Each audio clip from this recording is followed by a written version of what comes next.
Ya, saya rasa masyarakat kita, negara kita ini dalam keadaan yang tidak seimbang sekarang ni.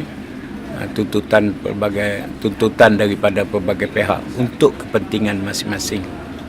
Ya, orang Cina minta untuk kepentingan orang Cina, orang India minta untuk kepentingan orang India.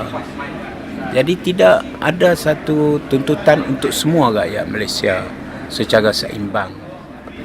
Dalam keadaan yang kelam kabut yang macam ini, saya berpendapat bahawa dakwah patut memainkan peranan. Kerana negara kita akan berada dalam keadaan yang sebegini, melainkan apabila rakyat negara kita ini 80% sekurang-kurangnya beragama Islam, dan orang-orang bukan Islam boleh menganut agama Islam, bahkan mereka boleh menjadi orang Melayu yang mempunyai hak-hak keistimewaan sebagai orang Melayu jika mereka menganut agama Islam dan juga mereka mengamalkan budaya negara kita, budaya asal di dalam masyarakat kita ini. Ya. Jadi dakwah sepatutnya memainkan peranan yang penting. Saya yakin bahawa orang-orang Cina, orang-orang India, orang-orang Bumiputera di Sabah dan Sarawak mudah untuk menerima agama Islam dan hidup bukan sahaja sebagai sebagai bangsa, tetapi satu agama dan juga satu rakyat Malaysia. Apabila mereka itu beragama Islam, maka kita boleh merealisasikan satu Malaysia yang sebenar-benarnya. Walaupun ada lagi golongan minoriti di dalam negara kita ini yang tidak beragama Islam, tetapi kita mesti melayani mereka dengan secara yang adil, dan dakwah mesti dapat menggantikan parti-parti politik sebagai suatu gerakan mainstream, dan parti-parti politik berada di bawah. Jadi ini yang sepatut dilakukan oleh NGO Islam supaya melonjakkan peranan mereka menjadi gerakan mainstream di kalangan masyarakat Islam, dan terasnya ialah menjalankan dakwah Islam.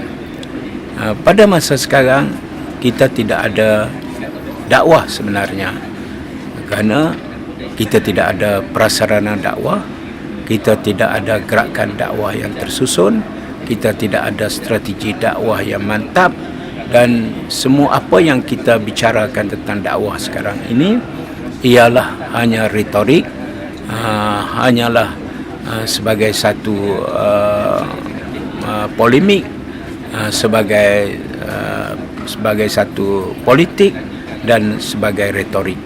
Itu yang dapat saya katakan mengenai dakwah di dalam negara kita, kerana tidak ada prasarana, tidak ada gerakan teratur.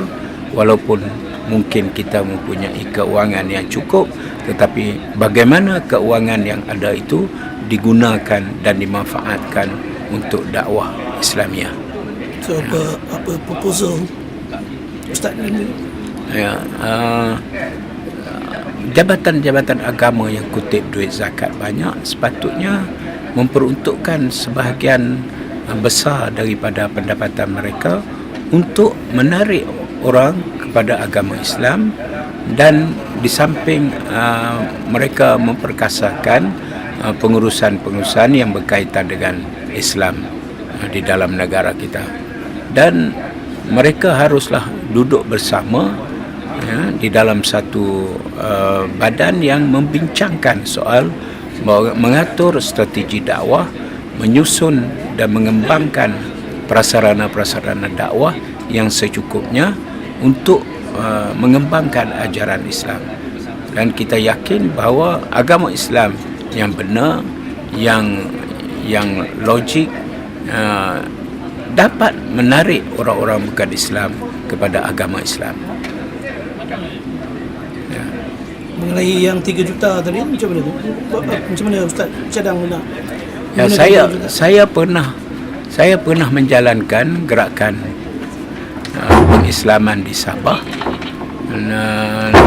Semasa saya menjadi yang di-Ketua Yadim dahulu, dan saya dapat mengislamkan ramai orang-orang Islam di Sabah dengan perbelanjaan yang hanya, dengan bajet yang hanya 1.3 juta.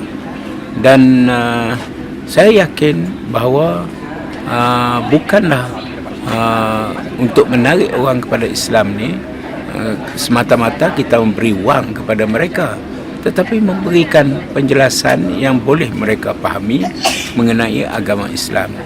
Dan ini, peranan ini boleh dimainkan oleh orang-orang Islam di Sabah sendiri jika mereka mempunyai kemudahan-kemudahan, dan jika kita membantu mereka dari segi menyediakan prasarana-prasarana yang diperlukan untuk menarik orang-orang daripada Sabah ini masuk agama Islam.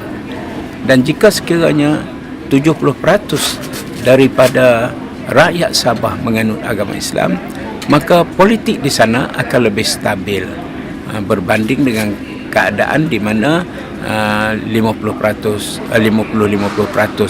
antara Islam dan bukan Islam.